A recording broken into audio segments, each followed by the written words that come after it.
24 horas com você. Show de rádio. Voltamos com o nosso programa Vida em Abundância. A gente fala aqui de Ribeirão Preto, São Paulo. E é isso aí, hoje é dia de educação domiciliar em todo o nosso programa, né? Ou como o pessoal também gosta de chamar, homeschooling. E estamos com ela já aqui, a Magda Boeri. Já vamos passar então para dar um bom dia. Bom dia, Magda. Bom dia, Michele, bom dia, Vitória, bom dia aos nossos ouvintes. Um prazer, né, estar aqui novamente. É isso aí. E assim, aqui no início já vou passar para vocês os arrobas aí do programa, né? O programa Vida e Abundância no Instagram, aqui no Facebook, para vocês nos seguirem aí, ficarem sempre sabendo do que está acontecendo por aqui. E já passar o arroba da Magda também, né? Arroba Magda Boeri. Super fácil, né? Você também, Sim. se quiser seguir a Magda lá, ficar acompanhando, né? Quais são as novidades aí que ela coloca lá no Instagram dela. É isso aí. Já pode anotar aí no teu caderno ou já pegar teu celular e já fazer logo.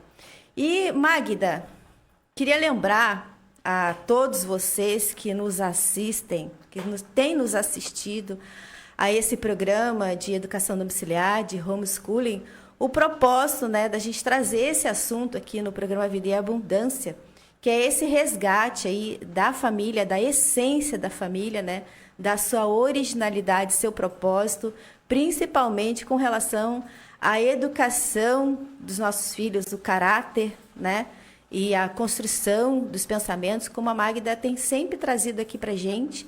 E a gente, como falar de educação domiciliar é super oportuno, é necessário, né? E como ficou aí a deixa para esse programa, né? Que a gente precisa acordar. Você que ainda está dormindo, né? E, eu não tenho filho, mas quem sabe, de repente, você vira mãe. É sempre bom você acompanhar o programa, sendo mãe ou não sendo, né? E se você tem filho pequeno, não importa. É muito importante você saber o que está acontecendo e, né, e se inteirar nessa questão da educação domiciliar e do homeschooling, né, Magda?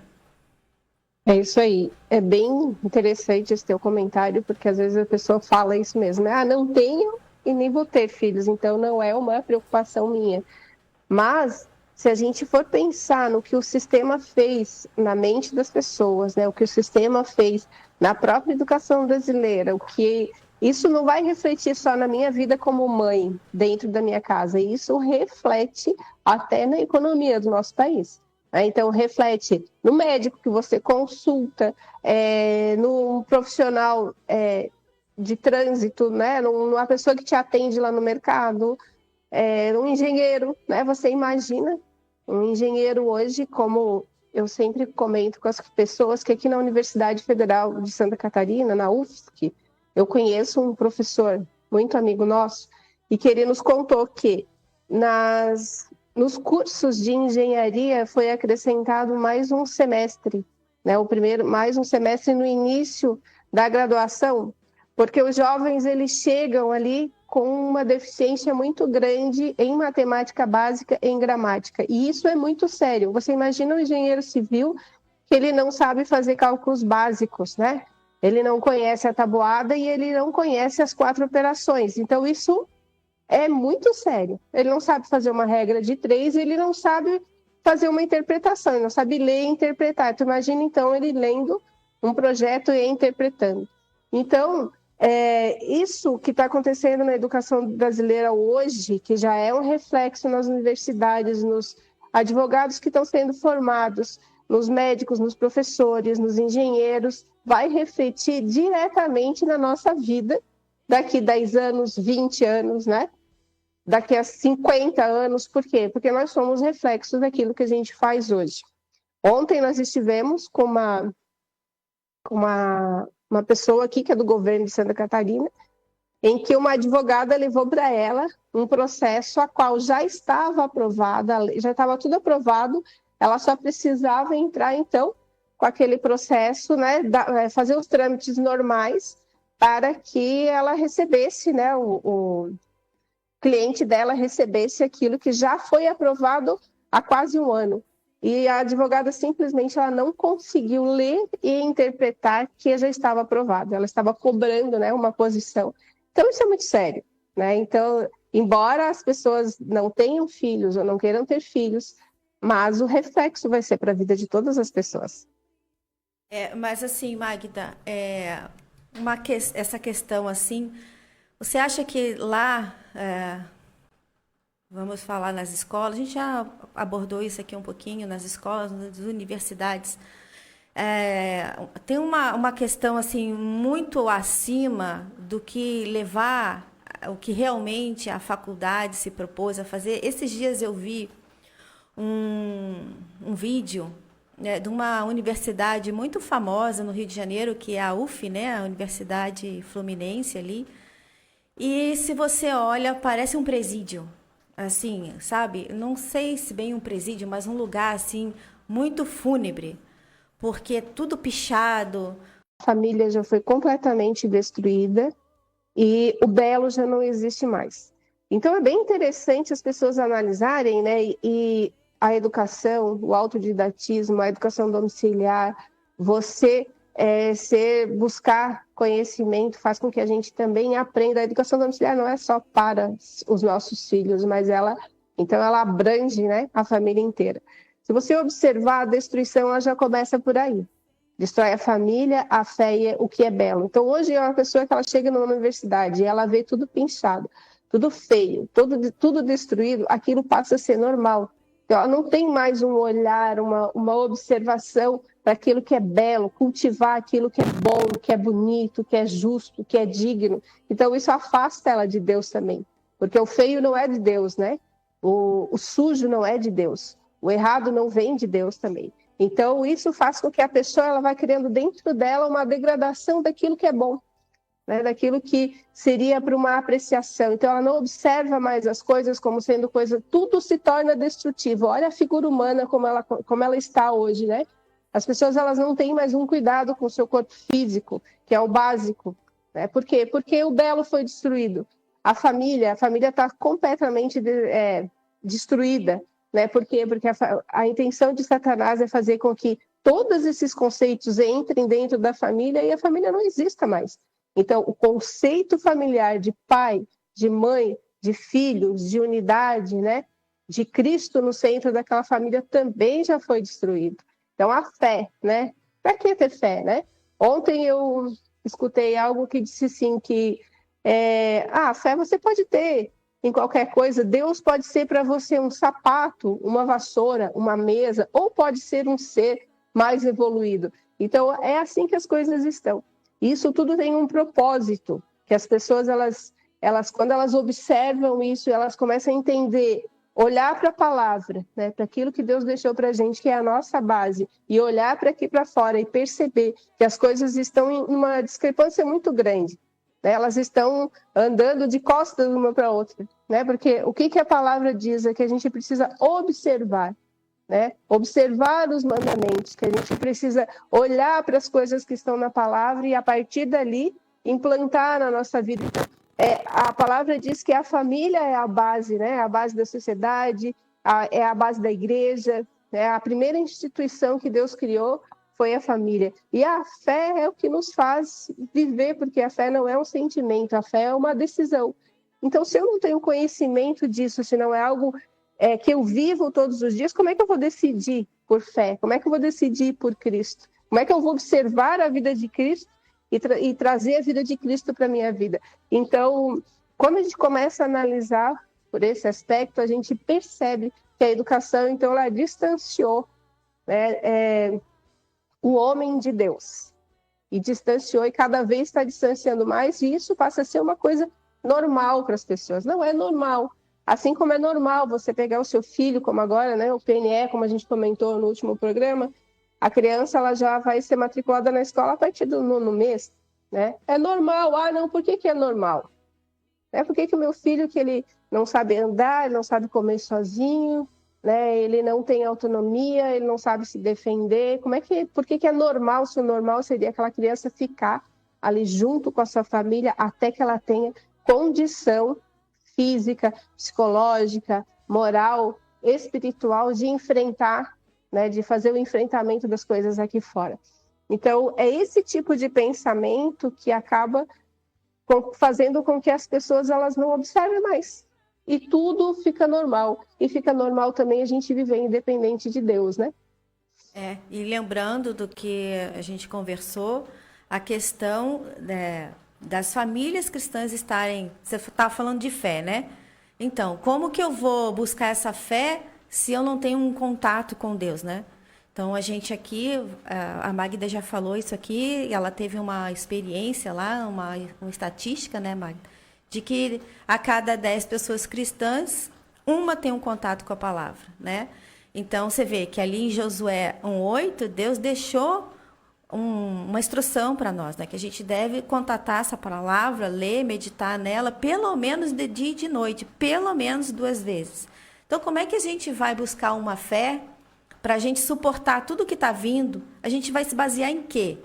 Né? Porque as pessoas que querem, por exemplo, né, a Magda aqui que quer, eu e várias pessoas aí que buscam aí a educação domiciliar, o homeschooling, o resgate das suas famílias, vendo tudo isso acontecer, vendo esse PNE, o que tem lá, o que está para acontecer, a gente começa a ficar, né, desesperado, o que será que vai acontecer? E a gente vai se apegar em quem? A gente vai sair aí lutando contra quem?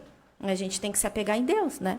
A gente tem que se apegar em Deus, crer, né, que aqueles que são deles serão guardados, né, Magda? A nossa única esperança é que aqueles que são deles serão guardados.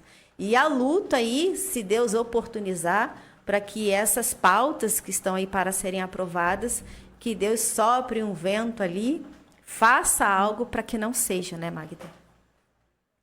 Essa é a nossa esperança, né?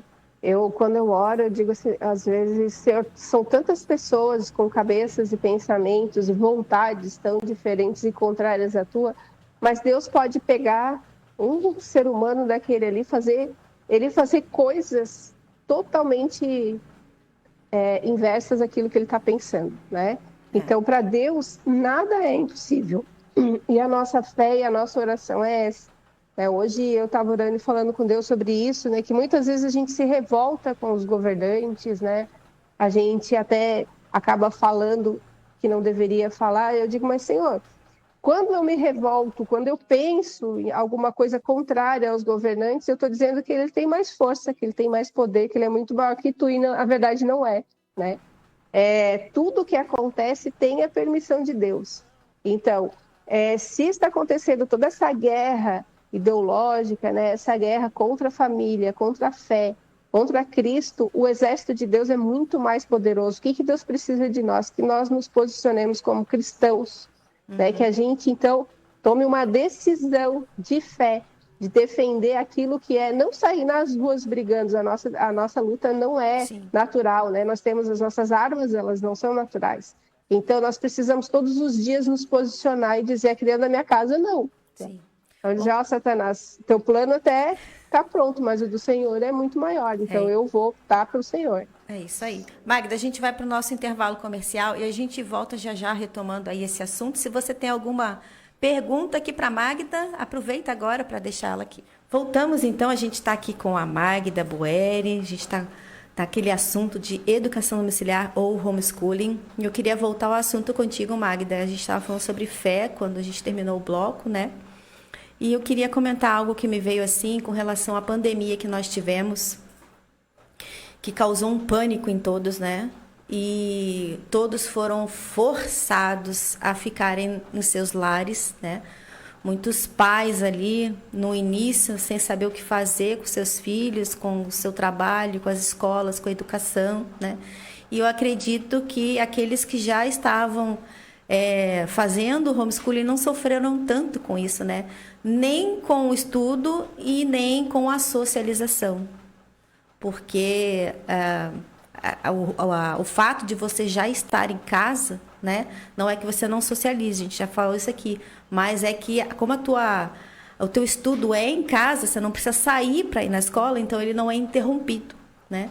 E aí, Magda, a questão a gente falou sobre medo, eu estava lembrando aqui um programa que a gente falou sobre medo de tomar essa decisão. E eu achei super importante você trazer essas coisas que estão acontecendo, que muitas coisas a gente não sabe, né? Você que está lá, que tem como saber das coisas, está trazendo aqui para o programa, como a questão das pautas da PNE, né? Eu acho que agora o medo inverte. Eu acho que agora realmente a gente tem que tomar uma posição, porque agora não é mais uma questão de tirar, agora é uma questão de deixar, né? Então, queria passar para você assim, porque agora a nossa fé precisa em tomar uma atitude, né? Para trazer teu filho, para que ele não se perca em caráter, né? Em nada daquilo que Deus instituiu para ele ser como indivíduo, né, Magda? Sim. A gente conhece que na Bíblia diz que ensina o teu filho no caminho e ele nunca, né, mesmo sendo velho, ele não vai se desviar. Nós, como cristãos, se a gente só olhar esse versículo, né, e a gente olhar lá para fora do que está acontecendo com os jovens, né, com as crianças, porque eles não esperam nem a criança chegar à sua adolescência ali, né, a idade da juventude hoje, ela já é deturpada já na primeira infância.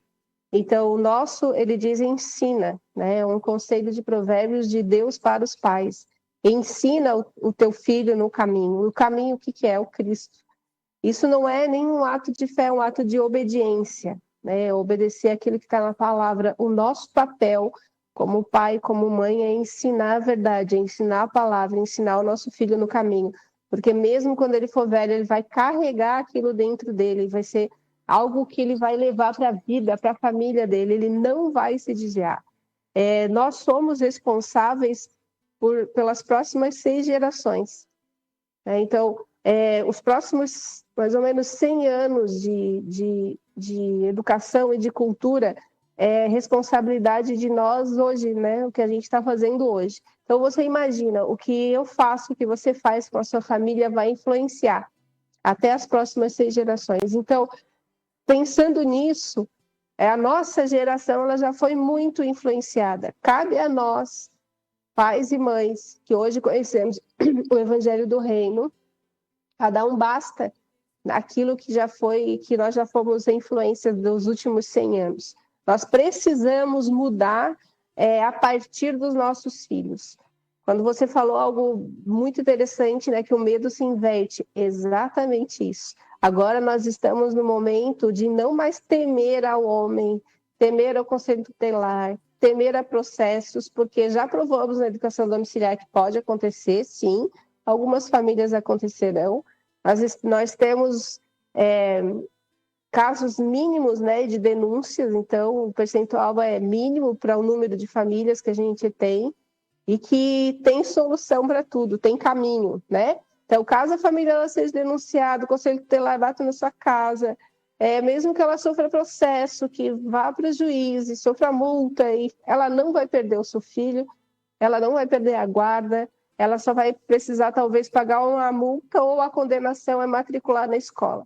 Mas, se você faz o processo inverso e deixa o seu filho na escola, o que é que você vai perder, né? Quais são as custas desse processo? Você vai perder, talvez, o seu filho, ele vai ficar lá envolvido nessas questões ideológicas, vai perder a sua identidade, pode perder a fé e até mesmo perder a vida, porque o índice de depressão entre jovens, ali a partir dos 10, 12, 15 anos, é muito alto.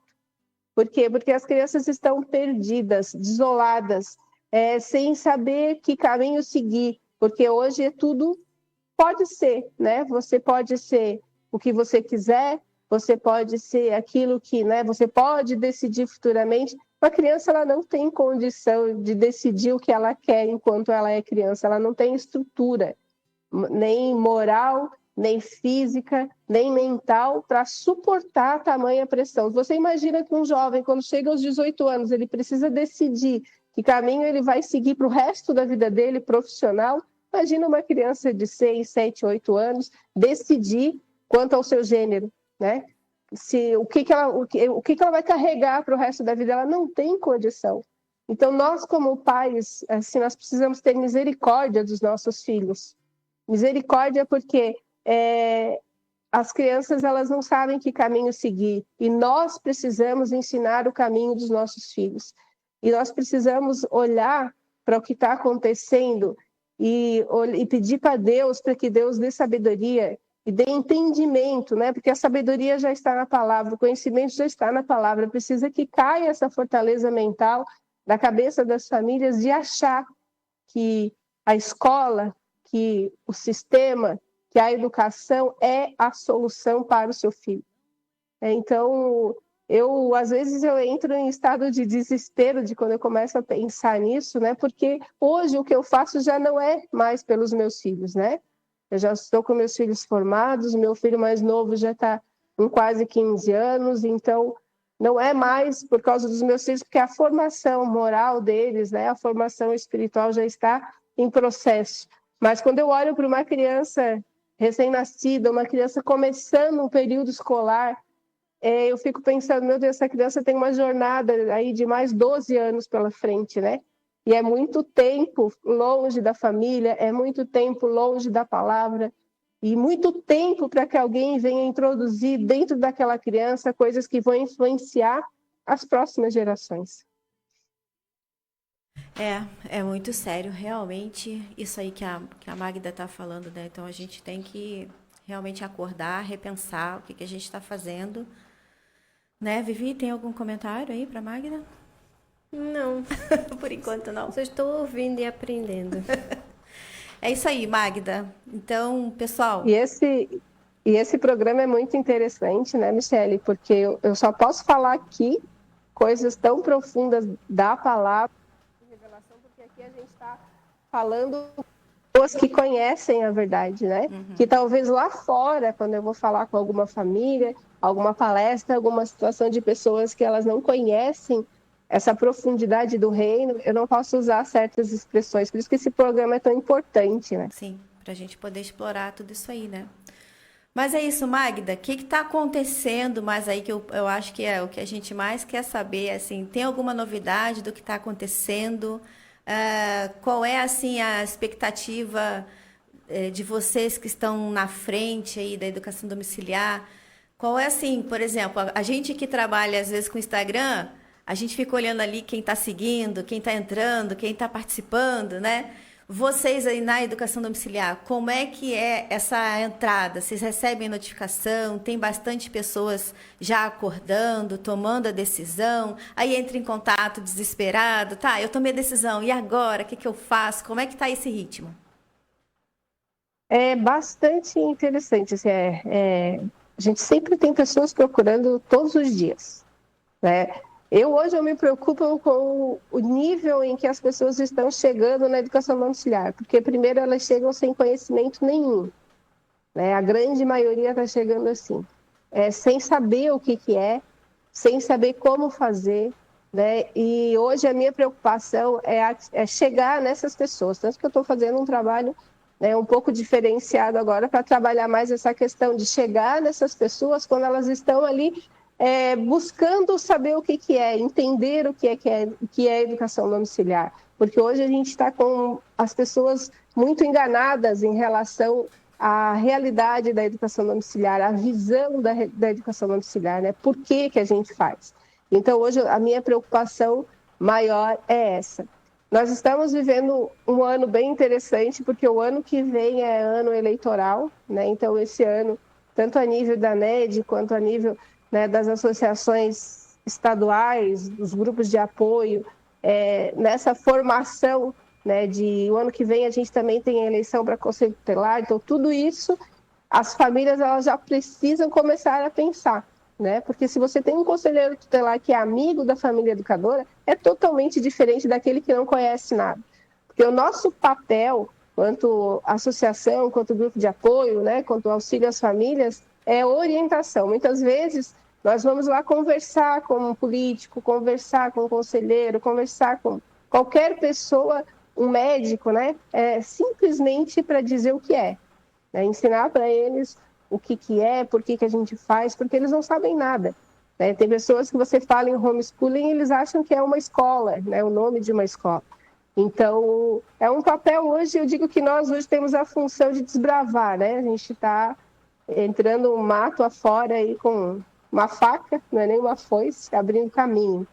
Mas a minha preocupação hoje é muito mais isso, que as pessoas entendam e elas saibam o porquê que elas fazem educação domiciliar. Quem é o ser mais importante, né? Que não é o seu filho, né? Às vezes, mas é o meu filho, a pessoa, mas não, o mais importante é o Cristo no centro dessa família, no centro dessa educação. Aí a gente consegue mudar a visão, a gente consegue, né? Eu não vou conseguir mudar o Brasil, mas eu consigo mudar a visão da minha casa, do meu grupo, da minha comunidade, e isso é mais importante. Então eu vejo que as pessoas, elas, por não lerem, né? Por não pesquisarem, por não estudarem, elas chegam de uma forma muito, parece que caem aqui, agora, né, tirei da escola e agora o que eu faço? Me dá um livro, me dá um currículo, né? Que matéria que eu tenho que dar para o meu filho. E é muito louco isso, né? Porque a gente precisa encontrar o cerne, né? O cerne da educação domiciliar, aquilo que vai me manter. Porque se for só a escola, só uma matéria, só uma educação um pouco melhor, uma educação clássica, eu não vou ficar na educação domiciliar. Mas quando eu olho para o meu filho, quando eu olho para a minha casa, eu olho para a visão de Cristo e que eu sou responsável pelas próximas gerações, e que o que eu faço hoje pode mudar o amanhã de muitas pessoas, eu já começo a olhar de uma forma diferente. Então, estamos num ano muito importante, um ano em que nós devemos trabalhar muito as bases, né, para que o ano que vem, quando nós tivermos a possibilidade de mudança de governo, a gente, então, essas famílias conscientes do que é educação domiciliar, né, que a gente possa fazer a diferença dentro daquilo que a educação domiciliar propõe, né? Então, é muito mais amplo, né? Eu vejo esse movimento acontecendo, mas é um movimento que é cansativo, desgastante, né? A gente tem que estar, parece que sempre convencendo as pessoas, até mesmo dentro da própria igreja, né? Sim. Porque a gente está lutando com um ser que nasceu há 100 anos, mas que cresceu demais, né? Chamado sistema educacional. Em que foi implantado na mente das pessoas a necessidade de estar lá dobrada para esse sistema, né? E a gente estava até conversando aqui no intervalo, né? Que parece que as pessoas associam a educação domiciliar ou homeschooling como alguém que não quer estudar, né? Então, quando você fala assim de educação domiciliar, a pessoa já olha assim, torce o nariz, tipo assim, mas como é que tu vai aprender as coisas? Como é que tu vai, né? E parece que ser autodidata e correr atrás das coisas, né, para ser inteligente, para ser um formador ali, um pensador, alguma coisa assim, você tem que estar dentro de um sistema escolar. E é muito interessante tudo isso que você falou, porque eu estava pensando exatamente isso. Educação domiciliar é exatamente o contrário, né? Você tem liberdade para você, claro, você não vai, educação domiciliar não é fazer o que você quer, ficar em casa, né, ali, mas é você ter a disciplina, né, de você buscar e desenvolver aquela área que você tem mais aptidão, porque experiências aqui, né, quantas coisas perguntou aqui, tem algo lá da biologia que tu lembra? Eu nem lembro, né, tem coisas ali da física que tu lembra? Nem lembro. Então, quer dizer que, para o que eu me tornei, para aquilo que eu fui formada, aquilo não foi uma base para mim, né? Base para mim foi uma boa matemática, um bom português, uma boa leitura. Isso foi uma base para mim. O restante depende muito daquilo que a gente vai seguir, né? E, como a Magda ressaltou, é o Cristo. É você resgatar a tua fé e colocar ele no centro de tudo. Eu acho que isso é o mais importante. Então, Magda, é uma questão realmente da gente mudar a nossa mente, né? Porque a gente está acostumada. Nasceu, vai para a escola, precisa ser alguém, precisa se descobrir, precisa aprender, precisa estudar. E aquilo já é como uma coisa normal da nossa rotina, né? Então, se você olha para uma pessoa e você diz que essa pessoa não foi para a escola, é algo abominável. Como assim você não foi para a escola? Né? Esses dias a gente encontrou um senhor lá, aqui embaixo no hall, né? No play ali.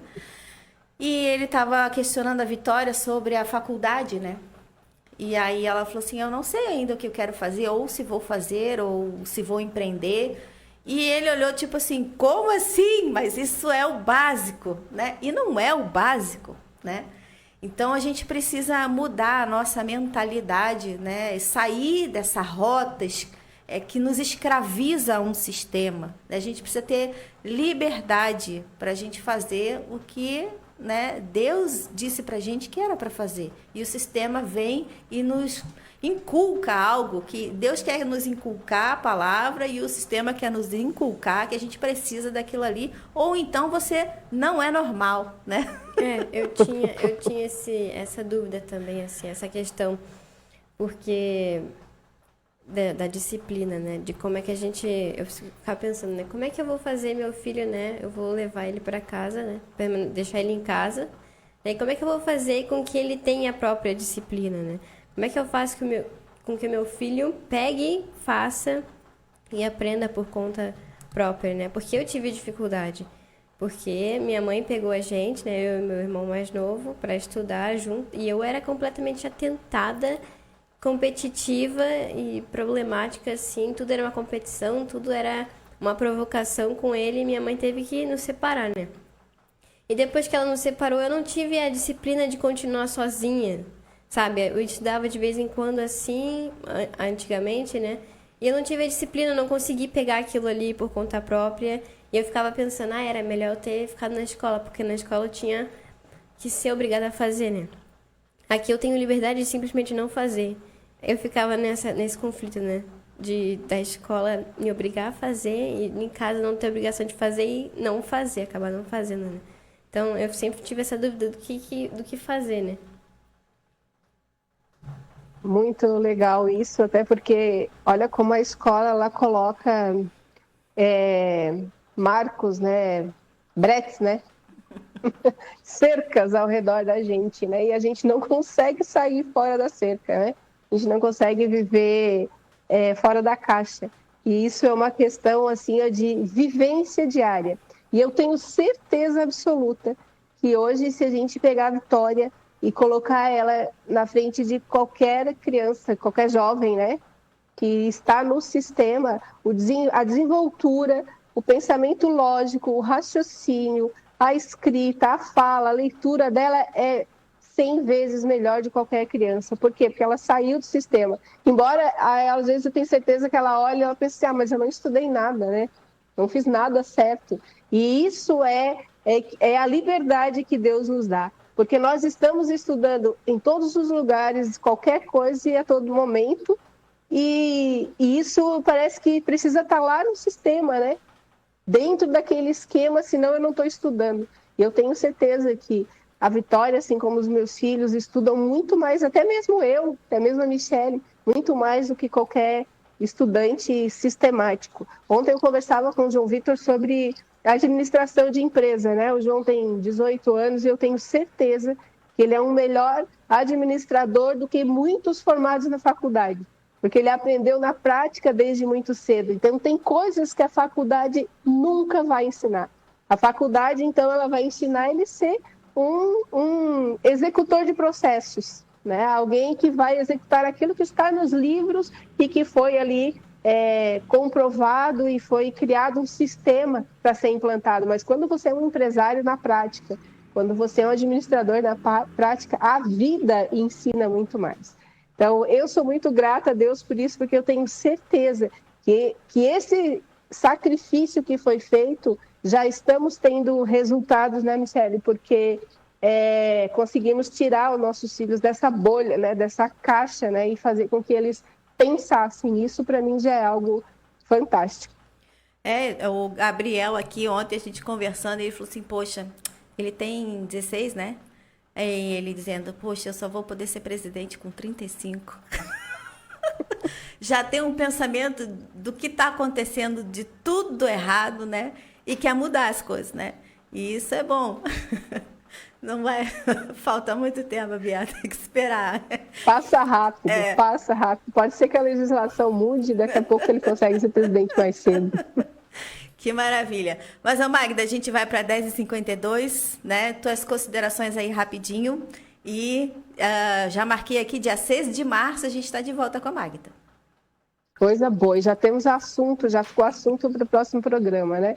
Obrigado, meninas, eu agradeço muito. Muito obrigada a todos que ficaram conosco até aqui. E é sempre uma alegria, né, participar do programa e falar de propósito, né, de educação domiciliar e daquilo que Deus tem trazido para nós. Obrigado e até o próximo programa. É isso aí, nós agradecemos tua disponibilidade. Magda, é sempre um prazer ter você aqui. Vivi, teu tchau pro pessoal. Tchau, tchau. Até amanhã, sexta-feira, com o Julinho aqui com a gente. Amanhã, sexta-feira, então, temos um resumão aí da semana. E a gente recebe aqui a Júlia para nos auxiliar nesse resumo. E a todos vocês que estiveram com a gente aqui em todas as plataformas, muito obrigada. E até amanhã. E lembrem, anotem aí, 6 de março, voltamos aqui com a Magda Boer. É isso aí, até amanhã, se Deus quiser.